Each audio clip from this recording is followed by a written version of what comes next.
자, 오늘 공부 시작하겠습니다. 사랑리전 시작. 교회에 대한 핍박과 사마리아 전도. 여기 서원을 내가 만들지 않았는데 여러분 예수님이 말씀하셨어요. 너희가 성령을 받으면 권능을 받게 되고 처음에는 예루살렘이 그 다음에 온 유대가 그리고 사마리아가 그 다음엔 땅끝까지 하나님 순서를 이렇게 만들어내 주셨잖아요. 그래서 이제 2장 3장은 예루살렘, 4장까지 재판까지 예루살렘에. 근데 그 재판 때 전국에서 왔어요. 그래서 구경을 한 거예요. 외국에서도 왔고 전국에서 왔어요. 4장의 재판 말이야. 베드로 사도 요한 잡아놓고 재판했을 때 그때부터 온 유대로 퍼졌습니다. 그래서 크게 부흥이 되어지고 6장에서 안수집사 세우고, 아멘. 그 안수집사 세웠을 때 이미 규모가 전국적인 규모가 되어진 거예요. 그리고 7장에서 스데반이 순교를 하게 됩니다. 이제는 복음이 이 이스라엘 안에, 유대 땅 안에 갇혀 있을 수는 없다. 스데반의 순교가 어마어마한 폭발과 같이 되어가지고 스데반의 순교 때문에 사람들이 두려워했어요. 그래서 핍박이 시작됐으니까 유대를 떠나기 시작했다. 그래서 시작된 것이 주님이 말씀하신 대로 예루살렘과 온 유대, 그 다음엔 사마리아. 옛날에는 같은 민족이었지만 지금은 전혀 이질적인 인간들이 되어진, 그래도 유대인에게 가장 가까운 외국, 바로 사마리아에 복음이 전파되어지는 것이 8장에서 시작된다는 것입니다. 재밌어요. 하나님께서 역사하시는 건. 9장에서 바울이 주님을 만나는 장면이 나오잖아요. 10장에서는 바울은 이제 아라비아 갔다 다소로 가버립니다. 그런 뒤 베드로가 이방의 지역은 이방인데 유대인들이 예배를 드리는 곳, 그러니까 이게 섞어찌개지. 장소는 이방이고 사람들은 유대인인데 그곳에 가서 베드로가 복음을 전하면서 죽은 자도 살리고 어마어마한 기적을 역사합니다. 그런 뒤에 안디옥 교회, 완전히 이방인 그곳에 교회가 세워지는 것이 시작되므로 땅끝까지가 시작되는데, 거기선 이방의 사도인 바울이 담임 목사가 된다 이 말입니다. 그동안의 세월이 14년이 흐르긴 하지. 그러니까 하나님의 약속은 뭐 변함이 없는 거예요. 반드시 그렇게 됩니다.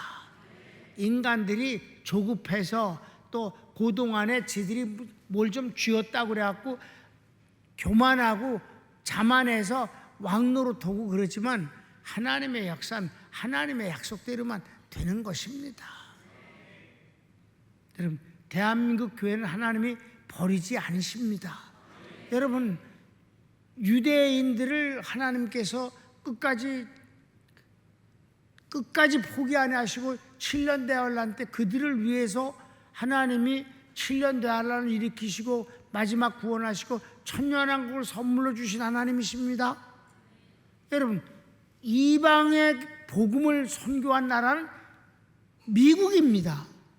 여러분, 미국이 이렇고 저렇고 변하고 뭐 어쩌고 저쩌고 그래도 하나님께서 전 세계의 복음을 전파한 미국을 가만두시겠습니까?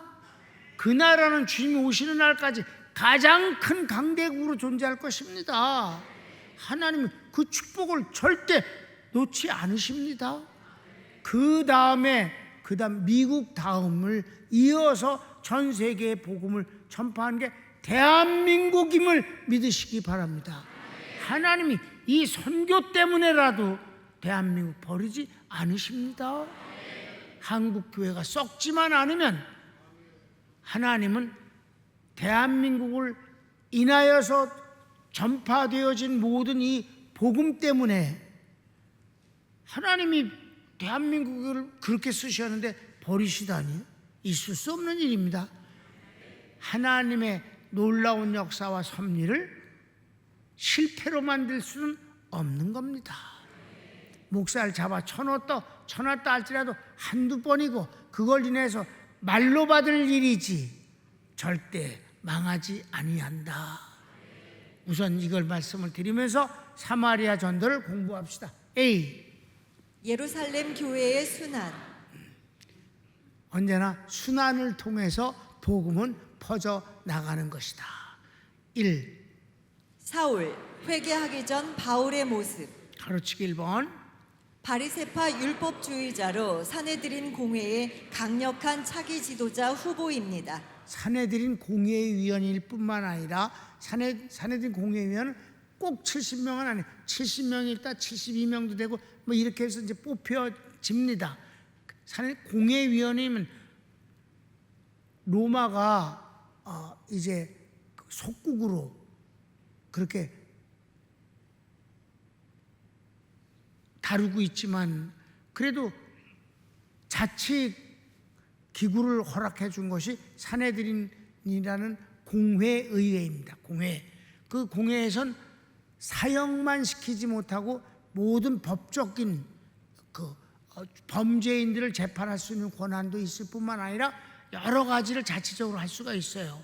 다만 군대를 거느리지 못하고 세금에 관해서는 로마가 직접 관리를 합니다.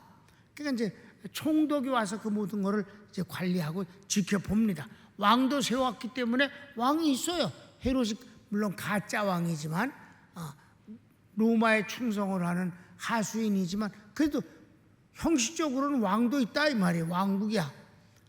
그 밑에 실제적인 권력을 행사하는 것은 사내들인 공회입니다. 거기에 사도 바울은 물론 공회위원이고 뿐만 아니에요. 가말리엘이라는 사람이 정신적 지도자예요. 왕은 절로 가고 왕은 에돔 사람이라서 국민들이 다 미워해요. 로마가 아니 유대 왕이면 유대 사람을 세워놔야 되잖아. 근데 왕을 유대인 세워놓으면 같이 합작해갖고 반란을 일으키면 어떡해? 그러니까 에돔 놈을 갖다가 왕을 세워놓으니까 유대인들이 그 왕을 인정합니까? 미워하지. 그러니까 이 헤롯이 비유를 좀 맞추려고 유대인 여자를 왕비로 세웠어요. 그랬더니 왕비는 아주 좋아해. 유대인들이 자식을 낳아서 왕자를 너무 이뻐해. 국민들이 자긴 여전히 죽일 놈이래. 왕비하고 아들을 죽여버렸어? 도적 같은 인간이 아니지 살인자지. 그래 안 그래? 아니 다른 사람을 죽인다는 건 그럴 수도 있다고 치면 어떻게 아내를 죽이는 것도 끔찍하지만 어떻게 자식을 죽이냐고. 이런 놈은 인간이 아니지. 그놈이 바로 헤롯이라는 왕이야. 그래도 형식적으로는 그렇게 만들었는데 사실상 유대인을 이끌어가는 건 사내들인 공회이다. 그런데 이들이 다 자기의 안보를 위해 자기 안위를 위해서 이스라엘 백성들을 위해서 일하는 게 아니라 로마에 충성하면서 나름대로는 마치 신앙이 좋은 척하고 총독하고 밥도 안 먹고 그러면서 거리는 두지만 뒷구녕으로는 다 그쪽 사람이었다 이 말입니다. 여기에서 바로 그 가말리엘은 나름대로 꼿꼿하게 자기 자리를 지키던 인물이었는데 바울이 바로 이 가말리엘 후에 종교 지도자로서 바울이 지목되어 있는 인물이었다. 왜? 그의 모든 신앙적인 것도 철저할 뿐만 아니라 그가 갖고 있는 일반 은총, 외국어를 잘한다든가 그 외의 모든 면에서 국제적인 인물이거든. 국제적인, 옛날에도 국제적인 인물이 지도자가 되는 거야. 그래서 바로 바울은 이런 인물이었다. 철저한 율법주의자이고 그리고 반 기독교, 반 예수님, 반 기독교적인 인물이었다. 자, 가르치기 1번. 나는 유대인. 나는 유대인으로 길르기야 다소에서 났고 이 성에서 자라 가말리엘의 문화에서 우리 조상들의 율법에 엄한 교훈을 받았고 오늘 너희 모든 사람처럼 하나님께 대하여 열심하는 자라. 사도 바울이 자기를 소개하는 얘기예요. 자, 2번. 스데반의 죽음을 마땅히 여깁니다. 왜? 바울은 예수님을 싫어했어요. 그렇기 때문에 스데반이 죽는 건 마땅한 거야. 돌 맞아 죽는 게 이랬다 이 말이에요. 자, 성경을 읽어봅시다. 성 밖에 내치고 돌로 칠세 증인들이 옷을 벗어 사울이라 하는 청년의 발 앞에 두니라. 왜냐하면 이는 사내들인 공회위원인데 공회위원 중에서도 여러 분야를 담당하잖아요. 국가를 정치를 하려면 그렇지? 근데 바울은 법과위원회인지 어떤 거기야. 그래서 법에 관해서 책임을 지는 사람이기 때문에 돌로 때려 죽인 사람들이 옷을 벗어 사도 바울 앞에다 벗어놓는다는 것은 내가 너의 행위를 책임지겠다 하는 것과 같은 거예요. 그러니까 보혜사가 되겠다는 뜻이에요. 그래서 8장 이제 1절부터 3절까지는 봅시다. 사울이 그의 죽임당함을 마땅히 여기더라. 그날에 예루살렘에 있는 교회에 큰 핍박이 나서 사도 외에는 다 유대와 사마리아 모든 땅으로 흩어지니라. 경건한 사람들이 스데반을 장사하고 위하여 크게 울더라. 사울이 교회를 잔멸할세 각 집에 들어가 남녀를 끌어다가 옥에 넘기니라. 사도 바울이 이런 놈이었어요. 그냥 예수 믿는 사람들을 사거리 체포하는 거. 왜냐? 그거 법적인 면에서 책임자였기 때문에. 그리고 법적 책임을 지는 사법부의 장과 같은 거예요 이게. 그러니까 모든 사내들인 공회에서도 가장 강력한 부분에서의 책임자였다 이 말입니다. 그러니까 막 예수 믿는 사람들 다 잡아다 감옥에 넣고 그 표현을 보면 죽이기도 했음을 알 수가 있습니다. 그러니까 막 진짜 악한 자였다 주님에 대해서. 여기서 그 잔멸이라는 단어가 나오는데 그 뜻이 무슨 뜻이냐면 야생 멧돼지가 포도원을 막 완전히 휩쓸어 버리는 파헤치는 것과 같이 이 미친 짓 것처럼 교회를 쳐들어가서 사람들을 체포해다 감옥에다 집어넣고 고문하고 그렇게 했다. 바울 그런 인물이었다. 3번. 예수님을 만난 후 바울은 이 죄를 자백하고 회개합니다. 그래서 있잖아요. 사도 바울이 그 죄 때문에 사도 노릇을 하면서도 아주 어려움을 많이 당했어요. 누구한테? 유대인들한테. 자기가 진정한 유대인인 척하면서 예수님과 예수 믿는 사람을 잔해했는데 나중에는 누구한테 당해서 유대인한테 그렇게 당했다 이 말입니다. 여러분 스데반만 돌에 맞아 준 게 아니에요. 사도 바울도 돌에 맞아서 죽었었어. 그걸 하나님이 살려주셨지. 아멘? 그럼 그렇습니다. 돌에 맞아서 죽어서 갖다 버렸어요. 그런데 하나님이 다시 살려주셔서 일어났어. 루스트라에서 그랬다니까. 그래서 사도행전 22장 보면 그가 고백을 합니다. 시작. 내가 이 돌을 핍박하여 사람을 죽이기까지 하고 남녀를 결박하여 옥에 넘겼노니 또 주의 증인 스데반의 피를 흘릴 적에 내가 곁에 서서 찬성하고 그 죽이는 사람들의 옷을 지킨 줄 저희도 아나이다. 여기 스데반을 죽인 걸 자기가 죽였다는 말이 아니에요. 실제 딴 사람을 죽였다 이 말이에요. 분명히 그러잖아. 사람을 죽이기까지 하고 그건 그냥 과장법이 아니라니까. 진짜 죽였다니까. 그리고 감옥에 많이 집어넣고 그랬었다. 그 다음에 사마리아 전도. 이런 잔해가 일어나니까 사람들이 두려우니까 피난을 가기 시작했다. 1번. 빌립의 사마리아 선교. 여기선 전도라고 안 그러고 내가 선교라는 이름으로 바꾸었습니다. 가로치기 1번. 스데반의 순교는 복음이 예루살렘에 묶이지 않고 온 유대와 사마리아로 전파되는 계기가 됩니다. 그렇습니다. 8장 1절이 이미 읽었지만 한번 봅시다. 사울이 그의 죽임당함을 마땅히 여기더라. 그날에 예루살렘에 있는 교회에 큰 핍박이 나서 사도 외에는 다 유대와 사마리아 모든 땅으로 흩어지니라. 유대의 시골로 도망가거나 사마리아로 가거나 외국으로 피난을 가더라. 가로치기 2번. 빌립은 스데반과 함께 집사입니다. 이후에는 전도자로 호칭됩니다. 최초의 선교사입니다. 내가 우리 선교사님들한테 여러분의 최고 선배가 누군지 알아? 빌립이야. 빌립. 그를 가리켜서 성경은 집사라고 안 부르고 전도자라고 부르기 시작했다고 그랬습니다. 아니, 성경이 정말 그런가? 사도행전 21장을 봅시다.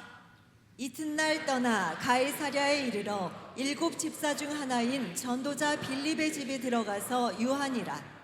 바울이 3차 전도 여행을 마치고 돌아왔을 때 바닷가에 있는 그곳에서 사마리아에서 그쪽으로 옮겨와서 교회를 하고 있는, 그리고 복음을 전하는 빌립 집에서 묵었다 그러는데, 여기선 집사라고 안 그러고 전도자 빌립이라고 그러는데 약간 촌스럽고 현재 어로 말하면 선교사 빌립이다.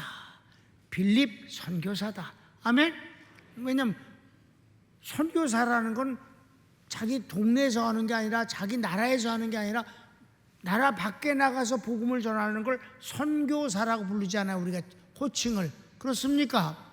교회 내에선 전도사라고 부르지만 외국 나간 사람은 선교사라고 부르니까 이 빌립이 선교사라고 불려지는 건 마땅하다. 근데 성경은 전도자라고 표현을 합니다마는 나는 그걸 선교사라고 부르고 싶다. 그래서 1호 선교사는 빌립이다. 3번. 빌립이 사마리아 성에 가서 전도합니다. 그래, 사마리아에 가서 이제 복음을 전한 내용을 성경을 읽읍시다. 4절부터. 그 흩어진 사람들이 두루 다니며 복음의 말씀을 전할세 빌립이 사마리아 성에 내려가 그리스도를 백성에게 전파하니 무리가 빌립의 말도 듣고 행하는 표적도 보고 일심으로 그의 말하는 것을 좇더라.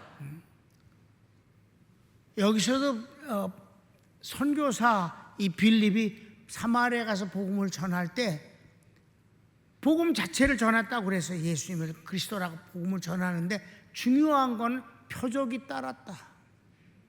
선교사님들은 병 고쳐야 합니다. 표적이 따르지 아니하면, 물론 말씀 자체만도 귀하지만 말씀의 능력 있는 것을 사람들에게 보여주는 것은 표적, 곧 병 고침입니다. 사도행전에서 표적은 다른 데 써본 적이 없습니다. 병 고침입니다. 그래서 이 선교사 빌립이 사마리아에서 복음을 전하면서 병 고쳤다. 그러니까 사람들이 아주, 여기서 따랐다는 말은 믿었다, 믿고 함께했다. 여러분, 체험이 제일 중요한 거예요. 예수님을 어떻게 만나? 체험이지 뭐야. 체험 중에 제일 보편적이고 제일 강력한 건 병치료입니다. 하나님이 치료해 주시는 것은 영원히 잊을 수 없는 거죠. 그래서 주님을 만나는 겁니다. 마지막 4번. 빌립이 치유 역사를 합니다. 여기서 따로 이제 표현하는데 엄청난 역사가 일어나는 걸 보게 된다. 이 말이 마치 예수님처럼 한다. 이 말입니다. 치유에 관한해서는 주님과 차별이 없어야 되는 것은 지가 치료하는 게 아니라 성령님이 치료하시기 때문이다. 예수님이 치료하시는 거니까 똑같아도 괜찮다. 그래서 그 사람이 교만해지거나 무슨 이상해지는 게 아니다. 당연한 것이다. 아멘. 하나님이 치료해 주시는 것은 우리에게 제일 큰 은혜예요. 치유에 대해서 수도 없이 내가 강조했습니다마는, 자 보세요. 여러분, 다른 모든 고통스러운 건 주님이 한 번만 말씀했어요. 죄를 인해서 담당하시고 상하시고 그의 상함은 우리의 죄악을 인하며 그가 징계를 받음으로 우리가 평화를 누리고, 심적 고통, 속상한 거, 그러니까 여러 가지가 다 한 번씩만 기록돼요. 부요하실 자로서 가난해지시면 그의 가난함을 인하여 우리를 부욕해 하시려고 했기 때문이며, 그런데 놀라웁게도 허물도 딱 한 번만 나와. 그의 찔림은 우리의 허물을 인함이요. 그런데 치유는 3번이나 나와요. 3번이나 나와.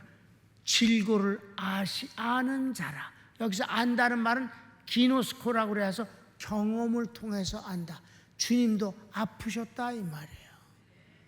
아픔을 통해서 우리의 질병을 이해하시고 고쳐주시고, 또 한 번은 질고를 짊어지시고, 이 담당이야. 마지막은 채찍에 맞으심으로 우리 나음을 입었도다. 그 이사야서 53장에 나오는 말인데 1절부터 6절까지 해서 6절뿐이 안 되는 데서 병치료가 3번이나 나온다. 나는 이거를 굉장히 크게 봤어요. 주님이 담당하시는 것에서 한 번만 하셔도 되는 거를, 다른 건 다 한 번인데 왜 병치료는 3번이나 하셨을까? 여러분, 내 나름대로 해석을 해봤어요.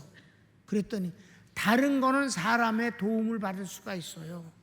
이웃의 도움을 받을 수가 있습니다. 가난한 거, 뭐 돈을 꿔줄 수도 있고 도와줄 수도 있지. 그렇습니까? 마음이 아픈 거, 위로를 받고 하나님만 위로해 주시는 게 아니지. 사람의 위로도 가능하다 이 말이야. 사랑하는 사람이 위로해 주면 위로가 된다 이 말입니다. 아멘. 돈도, 마음의 슬픔도 사람이 도와줄 수 있어요.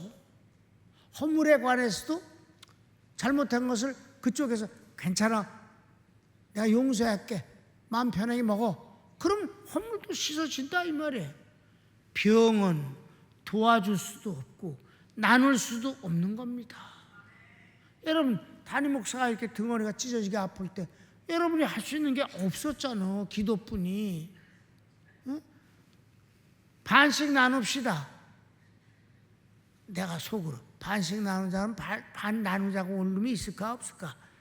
저는 열심히 기도하겠습니다. 이러는 놈이 많을 거다 와갖고, 야, 반쯤 나누자. 제가 기도하겠습니다. 나누는 건 싫어요.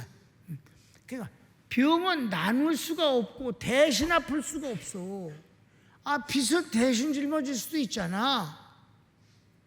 그러니까 아픈 거는 스스로만 짊어질 수 있는 것이기 때문에 주님이 가장 많이 은혜를 주신 것이 병치료이십니다.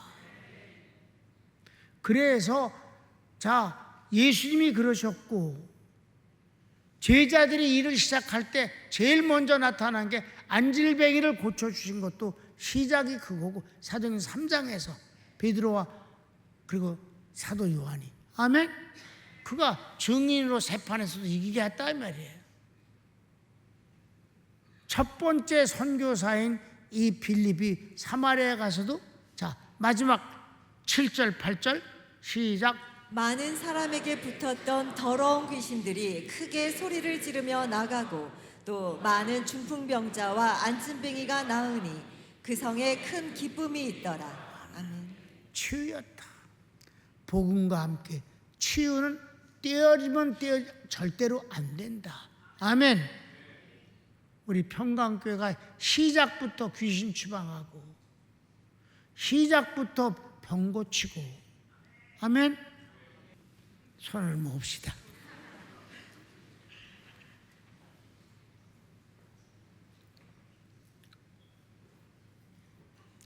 사랑하는 여러분, 예수 그리스도는 어제나 오늘이나 영원토록 동일하십니다. 복음은 확산되는 것입니다. 나는 여러분, 주님이 재림이 가까운 이때에 모든 교회들이 예배를 폐하는 더러운 이때에 우리 평강교회가 600명의 선교사를 사랑하고 섬길 수 있는 것이 얼마나 큰 복인 것을 정말 여러분 공감하시기를 바랍니다. 저희들이 정말 평강교회를 너무 사랑하고 귀하게 여깁니다. 하루도 빼놓지 아니하고 여러분 담임 목사와 우리 평강교회와 성도들을 축복하는 것을 잊지 마십시오. 우리 교회가 복이 있습니다. 다 같이 주여 한번 부르기도 합시다. 주여.